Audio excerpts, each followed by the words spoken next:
Hello, guys. Welcome to another episode of the E-commerce Lab by Ecomcy, the place where every to Amazon IBA Pro level and e-commerce. My name is Vincenzo Toscano, founder and CEO of Ecomcy, and today we bring you a very close friend of mine. I think he's been in the podcast now 3, 4 times, so he's becoming quite the regular here.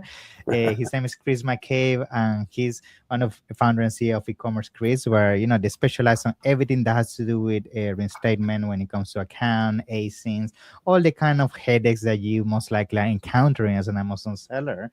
And that's why I wanted to bring Chris here because guess what? In a couple of days, Prime Day is gonna be here, and I'm sure people is thinking, okay, how do I get ready? What is gonna happen? What has happened previous years? And Chris has a lot of horror stories that he would love to share with us, but more importantly, how you can navigate that situation and try to stay on the game because that's the most important thing, especially to really maximize these special dates. So, Chris, welcome again to the show. How you doing?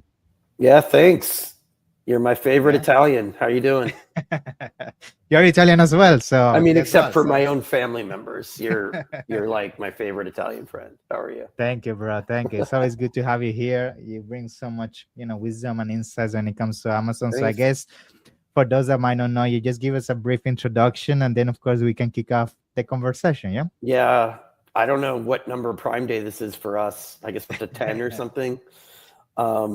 Now it's a few days. So for over a decade after I worked at Amazon for several years, for anyone that's not familiar with e-commerce, Chris, we started out focusing on the major league problems like reinstating accounts. I mean, we're still doing that, but ASIN problems, listing problems. As time has gone on, we've offered more, solution type services around brand registry fixes, product and safety issues, compliance issues, and of course, abuse, competitor abuse, which we're going to talk about today because competitor abuse really ramps up before Prime Day and during Prime Day. Awesome. I mean, we've been tackling this stuff for a long time, so we've seen kind of You're the everything. guy. But it's always good to be prepared for anything new. Yeah. So yeah. Cool. Awesome. So with that said, I guess let's start with a soft kind of introduction of what most likely is gonna happen with this Prime Day. We have seen it in previous years. Things get pretty nasty. Accounts start getting suspended just a few hours before, ASINs taken down, competitors going and doing crazy things to your listings. I mean, and the list is just getting started with some of those mentions. So I Yeah. guess tell us what do you see this year as a intro, I guess, for those I'm not aware of, you need to be aware of for Prime Day. Yeah. Well, I mean, first, if you're at risk of being suspended now, don't just delay it or ignore dealing with it until after Prime Day and assume that you'll be on during Prime Day. Some people probably won't be suspended, but they won't be prepared in case it hits them last minute. So even if you sent in an appeal to counter whatever flag they put you under, it doesn't mean that they're going to get to it right away. They might get to it like the night before Prime Day. So the first step is like clear up your account health, make sure you didn't miss any performance notifications, maybe sure your account health rating is 1,000. Because if you're so busy with other Prime Day stuff that you miss performance flags, they're not going to have any sympathy, right? They're just going to get to it when they get to it. If that's during Prime Day, it's during Prime Day. So it's like up to you. The burden's on you to keep track of that and understand where you are in their ecosystem of performance evaluation. So I think step one is just like, did you miss anything? Did you appeal something that got rejected? You didn't know what to do, so you're just waiting until you come up with new ideas, because that's not the way to do it. This is not the month for that approach, right? And we still talk to brands who are like, we don't care about that ASIN, so let them take it. And maybe our account health will go down. We'll worry about it after Prime Day. Wrong way to look at it. If you get another notification on another ASIN, you're just gonna have more and more problems, right? You can hear in my voice, I'm talking to people over and over about this stuff. I've started to lose my voice because I'm like explaining things. Honestly, most of the brands I talk to, I hope they're already at that level and they're ready for like high level strategy. Like they're ready to be attacked, not worried about dealing with account health cases. Because I think you just have to have that mastered long before Prime Day rolls in. Agree. I mean, I think you mentioned something there that at the end of the day is analysis paralysis. Like everybody knows they have an issue, but they don't take action because they're just overanalyzing. I don't want to take action now. I Yeah. just hope for Prime Day, and that's actually a very good starting point because I agree. People think that, oh, I'm just gonna ride the wave, get some revenue through the door on Prime Day, and then I fix it afterwards. But I think something that I just want to add, and maybe you can correct me, is not only potentially that you might get shut down during Prime Day, but we all know that if you have a successful Prime Day, that's usually a snowball effect in a good way for Hmm. your account in the shape of ranking, in the shape of positioning overall. And then if you get shut down even a week after, you might lose all the boost that you Yeah. got. So it's something that you should ideally fix right now, you know? And you're Yeah, handing your competitors a huge advantage because it takes you time to recover. exactly. And you're just giving them a gift. Why would you gift wrap something for your competitors? And like, I'm auditing and assessing brands that are active, right? They're not fully suspended. We're working on other stuff for them. And some of these brands I introduced to you, right? They're looking for an agency, and I make an introduction to you as well. But at the same time, I'm looking and assessing, like, do they need something from us? And I'm like picking apart and identifying all these problems. And I ask basic questions like, did you guys see this message in April? And they're like, oh yeah, we saw that. We already opened a case, but nobody answered it. And like, that's the end of the story. And it's like, you can't let this stuff fester, just trusting these teams. I mean, these teams are getting worse at communication, worse at reviewing appeals. It's going downhill on the Amazon side. You can't trust them to protect you. You got to protect yourself. So you have to Agree. like button all that up before we even get into the part of the conversation, which is about competitors looking to poke at your weaknesses, because the more weaknesses you have, the more competitors can buy from you and complain about something, and it'll resonate with Amazon and they'll take action. Yeah, And they're not going to have sympathy. They're not going to care if it's June 21st.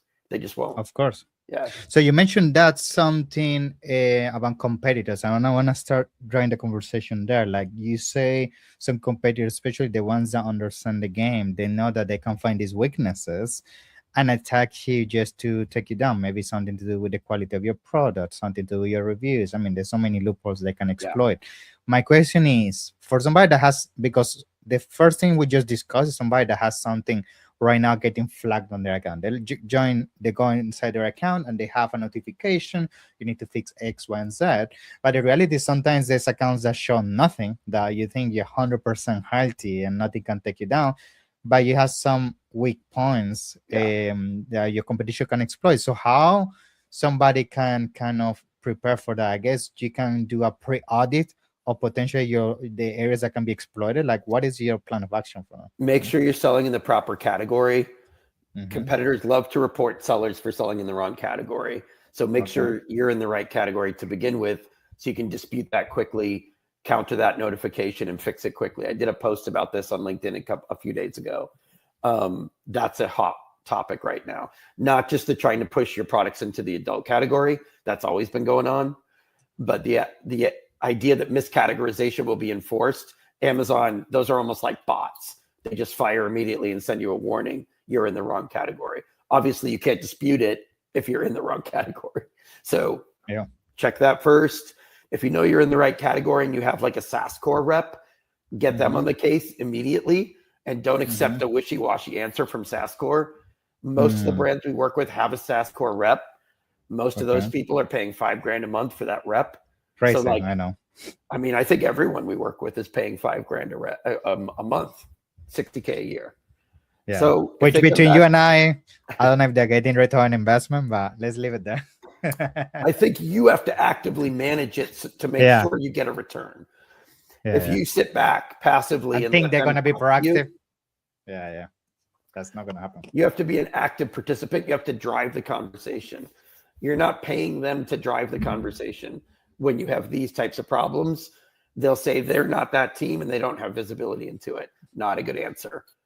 You got to get them opening internal cases first, support cases quickly, get that out of the way, and then move into internal escalations.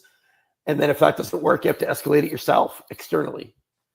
And you just have to be prepared for that. You can't wait or complain or say, why aren't you guys doing more? you're going to hit a brick wall. You have to manage it yourself. I know it sucks, but that's just the reality. And I know you're paying for it. If you don't have SaaS core, you're doing a lot of stuff people with SaaS core have to do. You have to do external escalations, which any brand that's selling really well on Amazon should understand. If you ever have downtime, study the escalation process, whether it's LinkedIn, YouTube. Make sure you're not listening to some crank wild nut. I know there's a lot of content out there, but you have to be you careful. should be able to tell within 2 or 3 minutes if the person knows what they're talking about. How specific are they?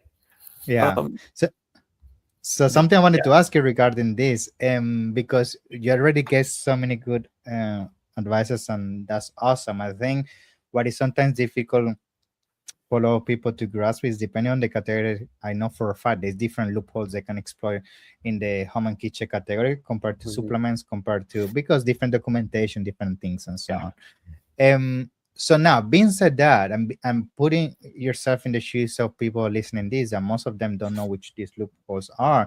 Like, are they late? Let's say once they see this episode or hearing this episode, there's 1 week away, 2 weeks away from Prime Day. Are they too late? Can they act now? Or this is something they have to do months in advance? How they can be as ready as possible for Prime Day in terms of timelines, If it's documentation, if you need compliance documentation, and your brands are going to report you for something to prompt Amazon to ask you for documentation, whether it's legitimate or not. If you're missing anything, find that out now so you have it ready in 2 weeks, because some attacks will happen the night before. We're seeing attacks 2 weeks before. This Prime Day looks like it's going to be uglier because the attacks are happening sooner, which means they're probably attacking you using A and B right now because they've already got C and D waiting during Prime Day. They have a contingency. Kind of. So that's different. I didn't see that last year. I didn't see it the year before. We're seeing people who are getting attacked just to see if you're prepared, just to see if you know how to appeal. And when they see you opening cases and wasting time with support and wasting time with account health reps that keep changing their minds, they know you don't know what to do. And then they attack you more during Prime Day. Because it's worth it. It's worth it. If you're a brand that's not selling that much, then you're not worth attacking, right? Like, if you're top 3, top 5, and you're taking a big chunk of the market share, we're talking sometimes, hundreds of dozens of dollars that they can get from you, And some of it's just be ready for Amazon mistakes. Their AI mistakes, their bot mistakes. It's not necessarily a competitor triggering it. Sometimes Amazon just screws up technically, and they take your listing away, or they threaten to take it away. And they threaten to take it away without a definitive timeline. It could be tomorrow, it could be 3 days. They might give you 48 hours to appeal. They might not. So you just have to be ready to appeal your hero ASIN if anything happens. Illicit ASIN contributions, back-end keyword abuse, pushed into the wrong category, a bunch of people complaining overnight that it's broken or expired or inauthentic. I mean, those are so common that you should be prepared or preparing like this week for that. So that if it happens, you've already got a draft, or you've already got a plan, or you've already got a strategy. And then if it's an edge case, something totally unusual, run it by us, because maybe we've seen it happening to other people. And that maybe you can't prepare for everything, but you can prepare for most of it. Like catalog abuse, detail page abuse. Like you said, the 1-star reviews, you should already know how to get rid of fake reviews, or you should already have a plan. Back-end keyword abuse, you should already know how to manage your flat files and make sure there's no vacant fields when you sync up with Amazon's API. But some of the other stuff, it might be new and invented a new attack strategy. Agree. So there's something there that you mentioned that I don't know, like, how to be ready for this, because it's tough. Like you mentioned, there are a lot of people reporting your product as bad quality, fraudulent, all these different reasons. How can somebody be ready for that? Because let's say a competitor send 50, 100 people to do that.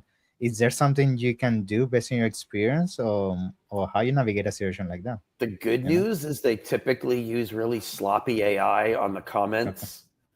I mean, if it's a bunch of 1-star ratings with no reviews, then that tells you a lot Yeah, right yeah. there. And it looks more like an attack. But for Hmm. the moment, let's just say you got a bunch of 1-star reviews. Yeah. You're lucky in a way that they still tend to use the same bogus sounding language that Mm, all sounds like each other. And they do that on purpose. They're trying to make every complaint sound the same. So it looks exactly. like a pattern. And they try to show that you have a bad batch of inventory. So that actually Hmm. works in your favor because you can say, look at these comments. They all sound the same. They're all from buyers with one review on their whole Hmm. history. Yeah, yeah. It's obvious that it's bullshit. You can use that to your advantage. Yeah. Cool. If it's Um, more nuanced, yes. I mean, there's, you have to kind of play around with the strategy a little bit. It's not always easy.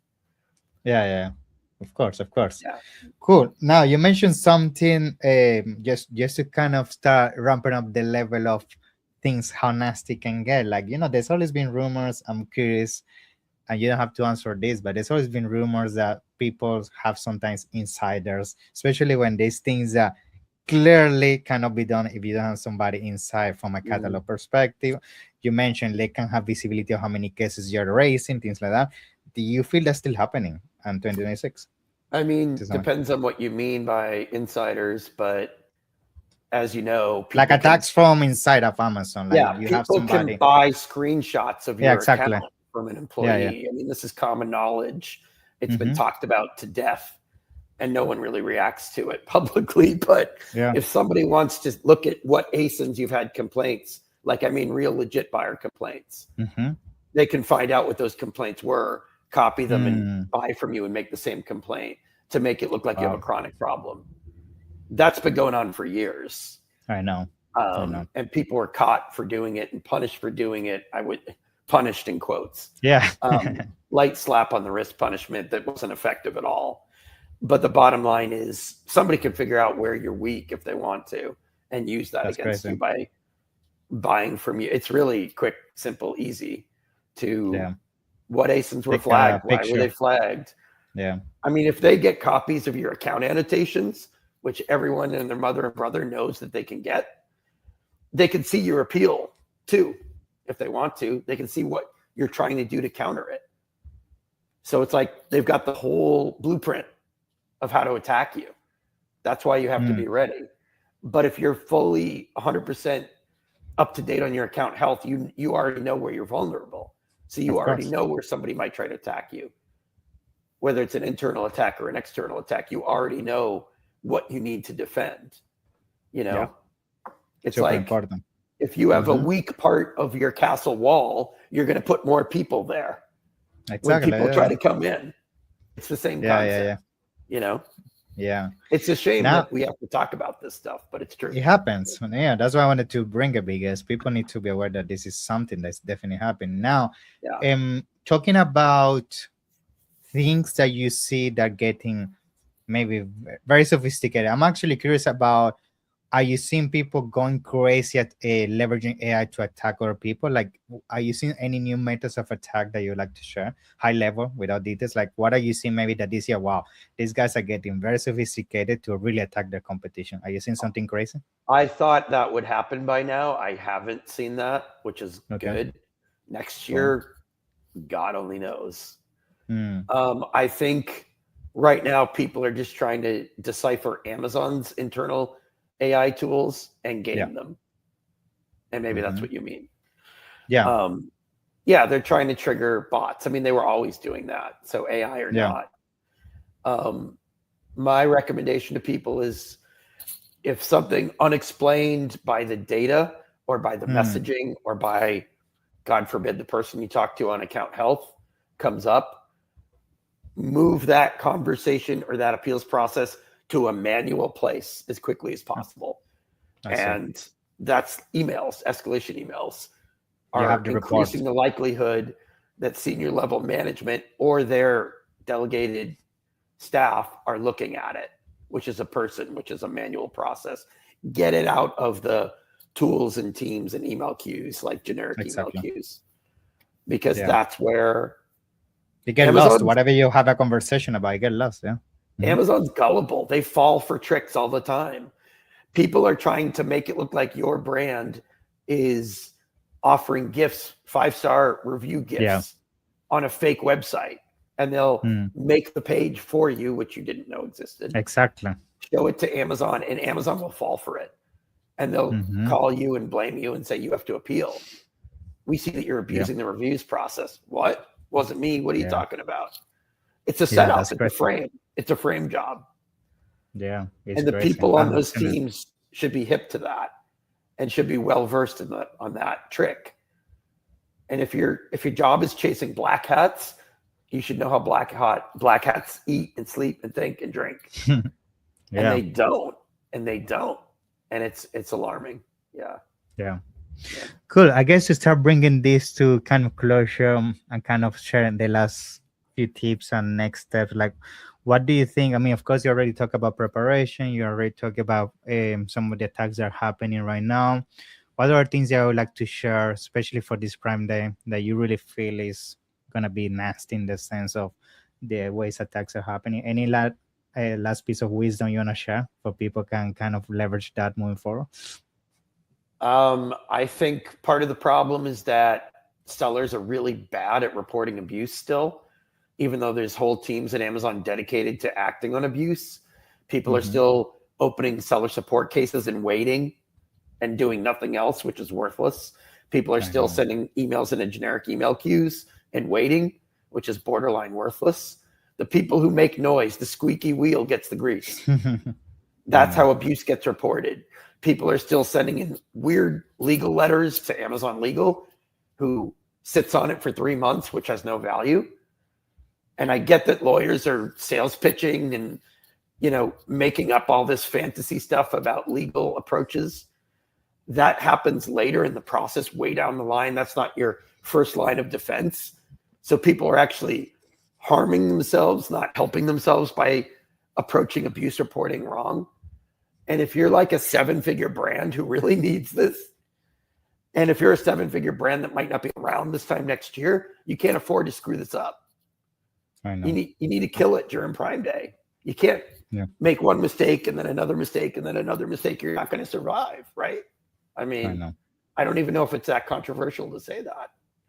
I know. No, it's true. I mean, this is a year. I've been saying this to all the people I talk to, and I've been going to a lot of events this year. This is a year that's gonna make or break a lot of people. And Prime Day, especially especially the guys that only play the Amazon game, you can afford to lose a Prime Day. It's a very important date. Yeah. So definitely, that's why people like you can be the saviors. Right. That's why I wanted to have you back on our podcast, because you go to more events than anyone I know. And I just wanted to kind of read the temperature on, do people understand how make or break the next 9 to 12 months are? Because Amazon itself is helping the acceleration along of this marketplace consolidation. Amazon itself is favoring larger brands versus smaller ones. It is not a hospitable environment for new small brands that have low resources, low ad spend. I know. Low investment in Amazon. It's crazy. Becoming pay to win. And less margin for mistakes. If you have less resources and you're making mistakes, that's it. This is going to be it. And do people actually understand that? Because you go to 3-4 times the events that I do. And this is all I'm talking about. Yeah. It's tough, and we need to have a follow-up episode about this. But yes, I mean, just to conclude with this, just to share some insights, like Amazon has killed, as of June, all the distributors pretty much. Amazon is killing most vendors unless you are the big brand directly. Amazon is killing the small sellers. So at the end of the day, Amazon is trying to remove the middle guy, and they're only making, as you mentioned, the ones that have the big pockets survive. So if either you are good at executing, either you have a good product, or either you have a margin big enough so the Chinese cannot eat you. So if it's none of them, you're in trouble. And I guess that's a conversation we're definitely happy to have on another episode, But I think other than that, it's been a pleasure, Chris. Thank you so much for these insights. Hopefully we don't scare people with this. I think more than that, we want people to really be aware of what is possible and that there's some bad players, and that's why there's people like you and with your company, Commerce Chris, where you can really fix this on the go. So I invite everybody. If you want to have a check, you're gonna be ready for Prime Day. You're having an issue. Chris is definitely the guy that can ensure you don't get attacked. Well, time is of the essence. So if you have an emergency, just email Chris at Ecommerce Chris, CHRIS at Ecommerce Chris. I'm gonna put the links below as well. Website. Yeah, direct email would be. You can come to our website and send a message there, of course. But when time is of the essence, it's like contact us quickly. Show us maybe not everything you've ever seen, but key pieces of information. Show us what you've done so far to fix it. A lot of people, again, we can talk about this on another episode, but a lot of people are doing a bunch of things at once, but it's quantity, it's not quality. Exactly. And you got to be kind of like surgical with it. You don't want to just be like, let's throw everything. Amazon just won't react if you throw them, 7 different approaches. They're not going to take it. So good, Chris. So pleasure. Thank you so much, and definitely see you in the next one. Yeah. Thanks so much. Thank you. Bye-bye. See ya. Bye.